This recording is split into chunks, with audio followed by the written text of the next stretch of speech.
દેશની મહિલા કરતી સૌની રક્ષા. ભ્રૂણ હત્યાને બંધ કરીને શક્તિનું ગુજરાત બને રે. કિસાન વિકસે, વંચિત વિકસે, સૌની સાથે સૌ કોઈ વિકસે. વિકાસ દિવસ રાત, આ છે ગતિશીલ ગુજરાત. આ છે જોરદાર રજૂઆત, આ છે ગતિશીલ ગુજરાત, આ છે મહેનતની અવિરાત, આ છે ગતિશીલ ગુજરાત. વીજળી સૂર્ય કિરણથી જબકે જળની રેલમ છેલ છે સગળે. રસ્તા મકાન બંધો વિકસ્યા, ચેક ડેમ ને ખેત તલાવડી, રણને થંભાવીને ઊભા. શિક્ષણમાં અગ્રેસર સૌથી, ટેકનોલોજીમાં અવ્વલ નંબર. આધુનિકતાથી ઝળકે છે ભૂમિ આરળિયાત. આ છે ગતિશીલ ગુજરાત, આ છે ગતિશીલ ગુજરાત.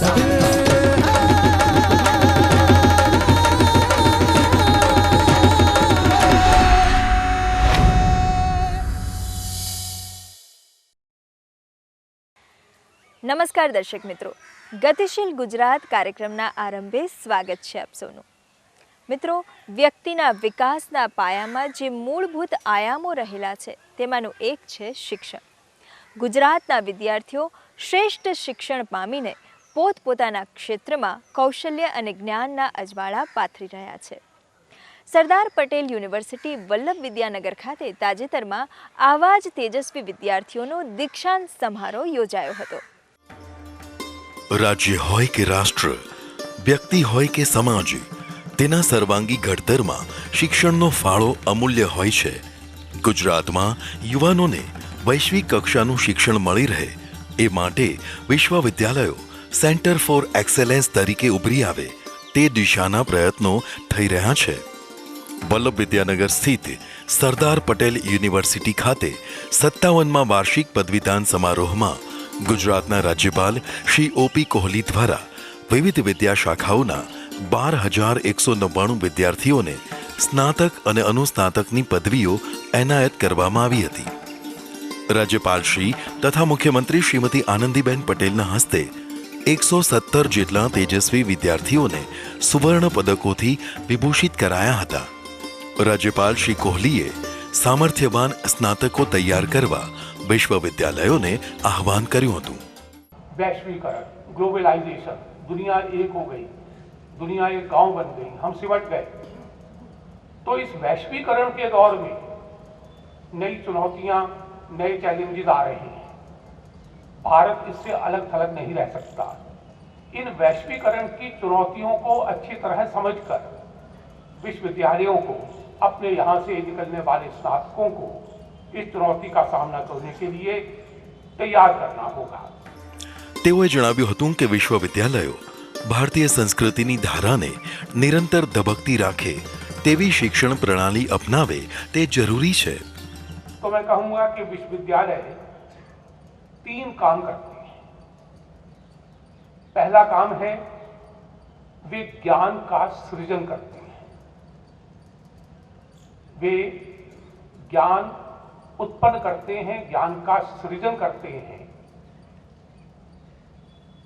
दूसरा काम है उनका कि वहां पर छात्र छात्राएं ज्ञान का अर्जन करते हैं. इन दोनों में थोड़ा अंतर है, ज्ञान का सृजन और ज्ञान का अर्जन. लेकिन एक तीसरी बात और है, वो है कि विश्वविद्यालय हमारी संस्कृति का रक्षण करते हैं और हमारी संस्कृति को निरंतर प्रवाहित रखते हैं.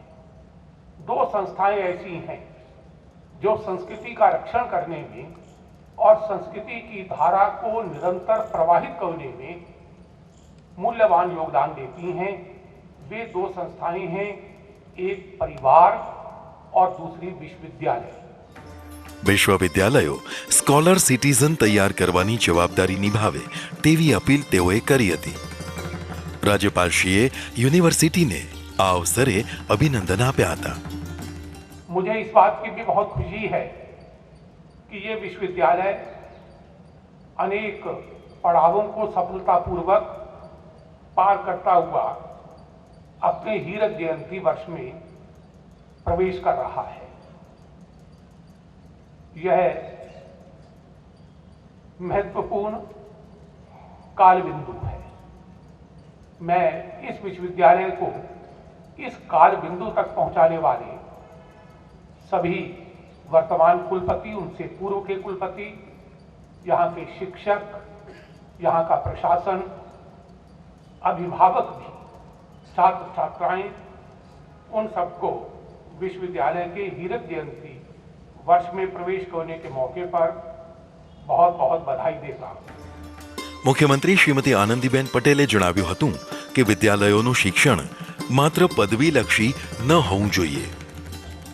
આજે આપ સૌ વિદ્યાર્થી અવસ્થામાંથી બહાર આવી વિશાળ જીવનના મુકામ તરફ પ્રયાણ કરી રહ્યા છો. અત્યાર સુધી ગુરુજનો માર્ગદર્શક હતા. હવે નિર્ણયો અને નિર્ધાર જાતે જ કરવાનું સામર્થ્ય અને આત્મવિશ્વાસ જગાવવાના છે. જીવનની મુશ્કેલીઓ, પડકારો સામે સરદાર સાહેબનું દ્રઢ ખંતીલું મનોબળ અને અહીંથી જ મેળવેલ જ્ઞાન શક્તિનો સંચય, ચારિત્રનું ઘડતર તથા જીવન જીવતા માટેનો પ્રશસ્ત માર્ગ આ શિક્ષા દીક્ષામાંથી જ આપ સૌને મળશે. યુનિવર્સિટી એજ્યુકેશન માત્ર ડિગ્રી પ્રાપ્ત માટે નથી, જ્ઞાન સામર્થ્યનો ઉપયોગ સમાજ માટે પણ કરીએ. આપણે મેળવેલી ડિગ્રી પદવીને વિશાળ દ્રષ્ટિકોણમાં રૂપાંતરિત કરી જે જ્ઞાન મેળવ્યું છે તેને જીવનમાં ચારિત્ર ઘડતર સાથે સમાજ માટે, દેશ માટે જીવી જાણવા ઉપયોગ કરીએ. મુખ્યમંત્રીશ્રીએ સરદાર પટેલના ગુણો જીવનમાં આત્મસાત કરવા વિદ્યાર્થીઓને અનુરોધ કર્યો હતો.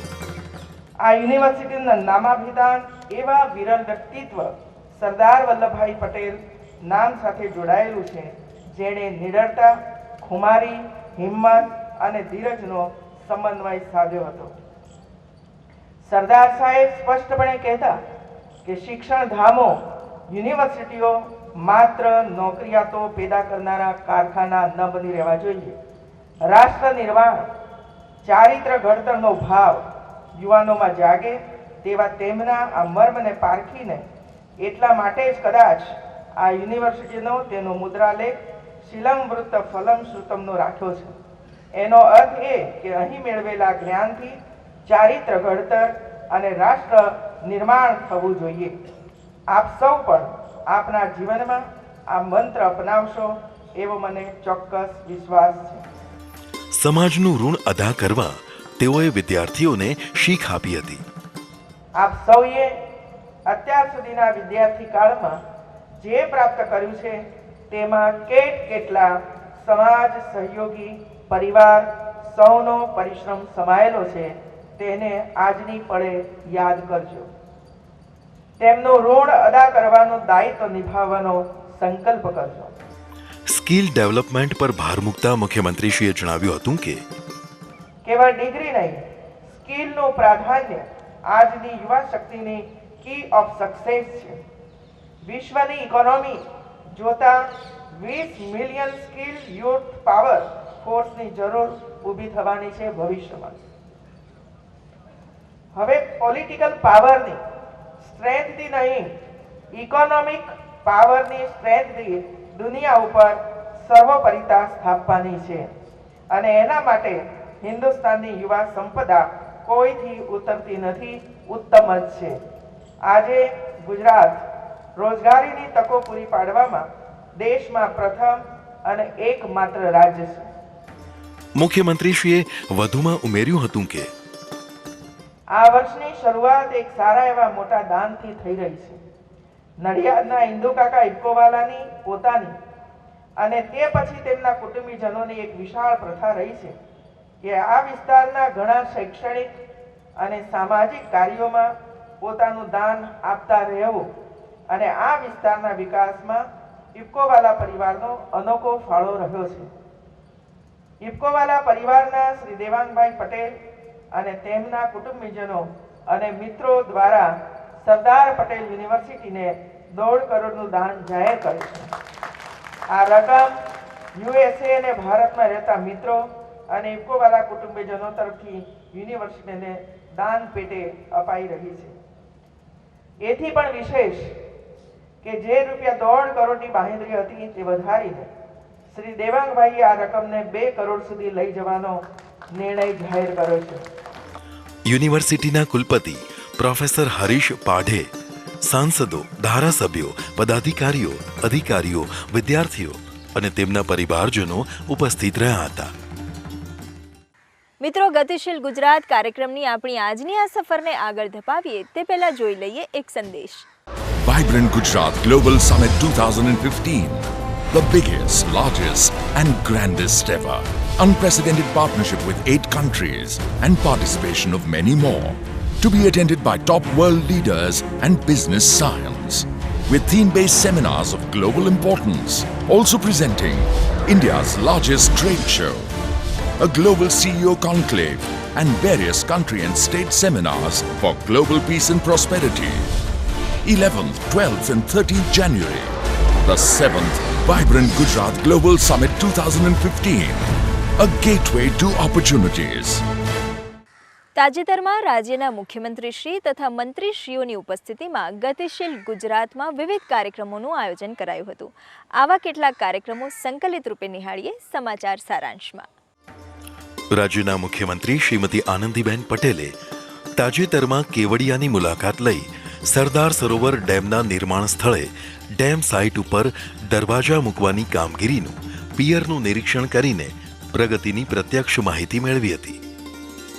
શ્રીમતી આનંદીબેને મુલાકાત બાદ જણાવ્યું હતું કે પ્રધાનમંત્રી શ્રી નરેન્દ્રભાઈ મોદીના ડ્રીમ પ્રોજેક્ટ સરદાર સાહેબની વિશ્વની વિરાટતમ પ્રતિમા સ્ટેચ્યુ ઓફ યુનિટીની પ્રતિકૃતિ એટલે કે રેપ્લિકા આગામી તારીખ 7 થી 9 જાન્યુઆરી 2015 દરમિયાન ગાંધીનગરમાં યોજાનારા પ્રવાસી ભારતીય દિવસ સમારોહના સ્થળ નજીક મૂકવામાં આવશે.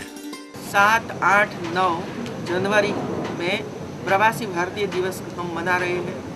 उसी समय जो हमारा महात्मा मंदिर है और विधानसभा है, दोनों के बीच में ये रेप्लिका हम रखने वाले हैं. उसकी तैयारी हो रही है.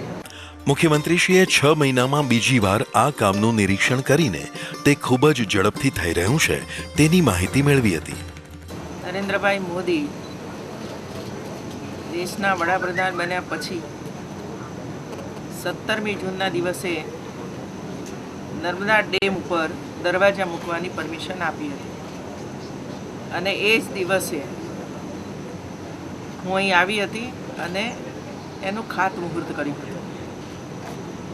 આજે 6 મહિના પછી હું બીજી વાર આ કામ જોવા માટે આવી છું અને કામ જોતા એવું લાગે છે કે ખૂબ ઝડપથી કામ થઈ રહ્યું છે. 17 પિયરનું કામ અત્યારે હાલ ચાલુ થઈ ગયું છે. બાકીના પિયરનું કામ થોડાક સમયની અંદર શરૂ થશે. લગભગ 700 ક્યુબિક મેટ્રિક ટન જેટલું કામ કોન્ક્રીટ અહીં કરવામાં આવ્યું છે અને જૂનની 15મી સુધીમાં આ જે 17 પિયર છે એનું કામ છેલ્લા લેવલે જ્યાં ગેટ મૂકવાના હોય એ લેવલ સુધી પહોંચાડવાનો નર્મદા નિગમનું આયોજન છે. મુખ્યમંત્રીશ્રીએ જણાવ્યું હતું કે નર્મદા ડેમ સાઇટ ખાતે સ્ટેચ્યુ ઓફ યુનિટીના નિર્માણથી પ્રવાસન કેન્દ્રની સાથોસાથ એક મોટું એજ્યુકેશન હબ અને વોટર રિસર્ચનું કેન્દ્ર પણ બનશે. એકલો મનોરંજન તરીકે અથવા તો ટુરિઝમના સેન્ટર તરીકે આનો વિકાસ નથી થવાનો, પરંતુ એક મોટું એજ્યુકેશન હબ પણ એ બનવાનું છે. એક ટુરિઝમનું મોટું સેન્ટર પણ બનશે. એ ઉપરાંત અહીં રિસર્ચ વર્ક પણ થવાનું છે, જેમાં વોટર રિસર્ચ અને પાણીના સ્તર જે નીચે જાય છે, પાણીની અંદર જે અશુદ્ધિનો વગેરે આવે છે એનું પણ રિસર્ચ થશે. એ ઉપરાંત આસપાસના વિસ્તારોની અંદર જે કૃષિ પેદાશો થાય છે એ કૃષિ ઉપર પણ રિસર્ચ વગેરે થવાનું છે. આદિવાસી નો આખો વિસ્તાર છે અને એટલા માટે આદિવાસી વિસ્તારના બાળકો પણ ઉચ્ચ કક્ષાનું એજ્યુકેશન પ્રાપ્ત કરી શકે એના માટે યુનિવર્સિટીને વગેરે પણ અહીં આવવાનું છે. એટલે આમ આપણે જોઈએ તો માત્ર એક ટુરિઝમ નહીં, પરંતુ બધા જ પ્રકારની પ્રવૃત્તિઓ અહીં થાય અને આસપાસના તમામ વિસ્તારોને, મતલબ કે દક્ષિણ ગુજરાત, મધ્ય ગુજરાત, આ બાજુ બરોડા, આ બાજુ પંચમહાલ અને બધાઓને આનો લાભ પ્રાપ્ત થાય એ રીતનું આખું આયોજન આ સ્ટેચ્યુ ઓફ યુનિટીનું છે. આ મુલાકાત વેળાએ ધારાસભ્ય શ્રી શબ્દશરણ તડવી અને શ્રી મોતીસિંહ વસાવા, જિલ્લાના વરિષ્ઠ પદાધિકારીઓ, અધિકારીઓ ઉપસ્થિત રહ્યા હતા. મુખ્યમંત્રી શ્રીમતી આનંદીબેન પટેલ સરદાર સરોવર બંધની ડેમ સાઇટની કામગીરીનું નિરીક્ષણ કર્યા બાદ કેવડિયા કોલોનીની વીર સુખદેવ પ્રાથમિક શાળા તેમજ સરકારી માધ્યમિક શાળાની ઓચિંતી મુલાકાતે ગયા હતા. તેમણે શાળામાં ચાલતા શિક્ષણ કાર્ય અને શાળામાં ઉપલબ્ધ વિવિધ સુવિધાઓનું નિરીક્ષણ કરી જાત માહિતી મેળવી હતી.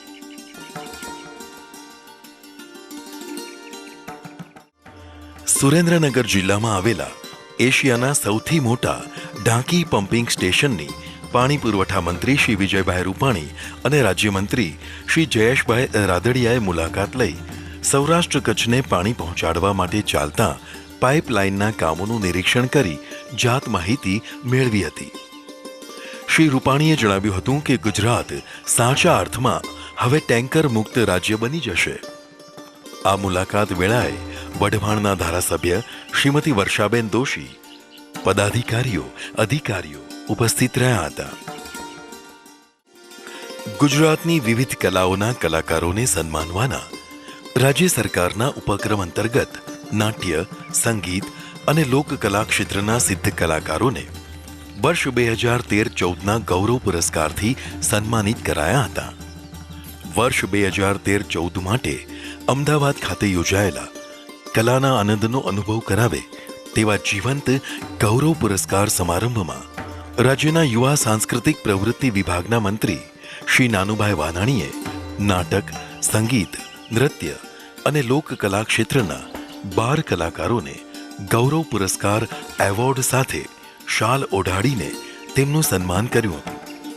આ પ્રસંગે જેમનું સન્માન કરાયું તેમાં નાટ્ય ક્ષેત્રે શ્રી સુમનલાલ શાહ, શ્રીમતી દીપ્તિ સુભાષ બ્રહ્મભટ્ટ, શ્રી કૌશિક ડાયાભાઈ સિંધાવ, સંગીત ક્ષેત્રે શ્રી દીપક શાંતિકુમાર રાજા, શ્રીમતી આરતી સૌમિલ મુનશી, પંડિત દિવ્યાંગ વકીલ, નૃત્ય ક્ષેત્રે શ્રીમતી મીરા નિગમ ઉપાધ્યાય, શ્રી પ્રીતિ સાઠે, શ્રીમતી બીના મેહુલ મહેતા અને લોકકલા ક્ષેત્રે શ્રી વિનોદભાઈ નાયક, શ્રી ભાસ્કર પ્રાગજીભાઈ બારોટ તથા શ્રીમતી વત્સલા પાટીલનો સમાવેશ થાય છે. પ્રાસંગિક ઉદ્બોધનમાં મંત્રી શ્રી નાનુભાઈ વાનાણીએ જણાવ્યું હતું કે સાચી કલા અભાવમાં નહીં પરંતુ ભાવમાં પ્રગટે છે. સંગીત નાટક અકાદમીના અધ્યક્ષ શ્રી યોગેશ ગઢવીએ ગુજરાતના ગૌરવાન્વિત કલાકારોની કલાને બિરદાવી હતી.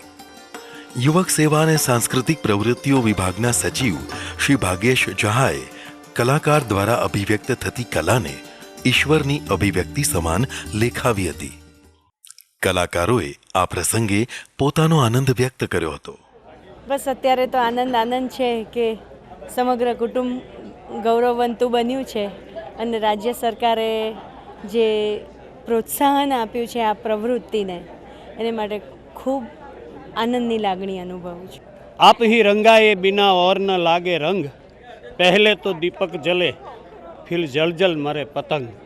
એવા કલાકારોએ જાતને એમાં જલાવી અને જે એનો પ્રકાશ પાડ્યો છે ગુજરાતનો દેશ વિદેશની અંદર, એનો જે આજે પોખણા કર્યા છે એ પ્રસંગે હું એક લોકના કલાકાર તરીકે, ડાયરાના લોક સાહિત્યકાર તરીકે એટલું જ કહું છું કે જે રાજ્ય, જે પ્રજા, જે સત્તા એ કળાને પારખે છે ને એને વિશ્વ પારખે છે. કોઈ પણ અવોર્ડ મળે ને ત્યારે એક ડિફરન્ટ અને બહુ આનંદની લાગણી થાય છે અને રાજ્ય સરકારે બહુ સરસ એવોર્ડ આપ્યા છે ને અમને નવાજ્યા છે. એની માટે રાજ્ય સરકારનો ખૂબ ખૂબ આભાર અને ખૂબ આનંદિત લાગે છે કારણ કે આટલા વર્ષો કામ કર્યા પછી આ ફિલ્ડમાં એવું લાગે છે કે હવે આ સાચા અર્થમાં અમને ગુજરાતની જનતાનો અને સરકારનો આશીર્વાદ મળ્યો છે.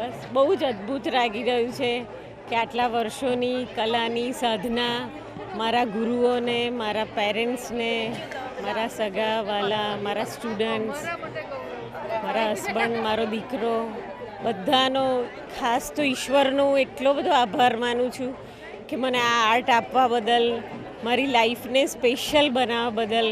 કારણ કે ગુરુ કાયમ એવું કહે કે જે ઈશ્વરને ખૂબ વહાલા હોય એને જ આ આર્ટ મળે અને એ આર્ટ સરાવવાનો ને એ આર્ટને કન્ટિન્યુ રાખવાનો જે મને અનુભવ મારો આખી લાઈફની જે જર્ની છે એના માટે હું બધાને ખૂબ ખૂબ થેન્કફુલ થઉં છું. ખૂબ જ સારું લાગે છે. કોઈ પણ કલાકારને જ્યારે એપ્રિશિએશન મળે ત્યારે એ કલામાં કામ કરવાનો જુસ્સો ઓર વધી જાય છે અને આજે મને આવી જ કોઈ ફિલિંગ આવે છે. આજે જે ગૌરવ પુરસ્કાર મને પ્રાપ્ત થયો છે એના માટે હું ખાસ તો રાજ્યના યુવા સાંસ્કૃતિક વિભાગની આભારી છું. સમારોહના પ્રારંભમાં કલાકારોએ એમની કૃતિઓ પ્રસ્તુત કરી હતી. શ્રી રામચંદ્ર કૃપાળુ ભજો હરણ ભવ ભયધણં દુદગતિ દુદગતિ કિન દુંગાં તાં ગણના દગજંત ગુંધરિ દગજતાં તાં ગણનું દગજંત ગુંધરિ દગજતાં તાં દિલ્લી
સમારોહમાં નાટક, સંગીત, નૃત્ય અને લોકકલા ક્ષેત્રે સંકળાયેલા કલાકારો ઉપરાંત રસ ધરાવતા મહાનુભાવો અને નગરજનો મોટી સંખ્યામાં ઉપસ્થિત રહ્યા હતા.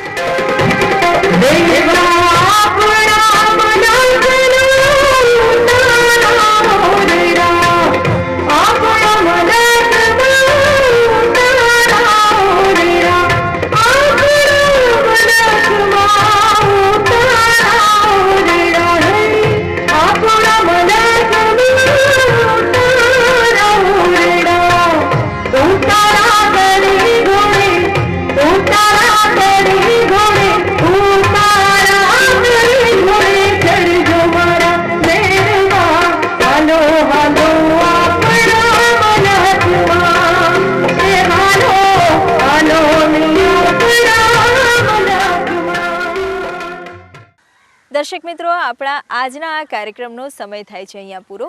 ગુજરાતના વિકાસની, ગુજરાતની પ્રગતિની આવી જ અવનવી માહિતી લઈને ફરી મળીશું આપણા આ જ કાર્યક્રમમાં આવતા સપ્તાહે. આવજો.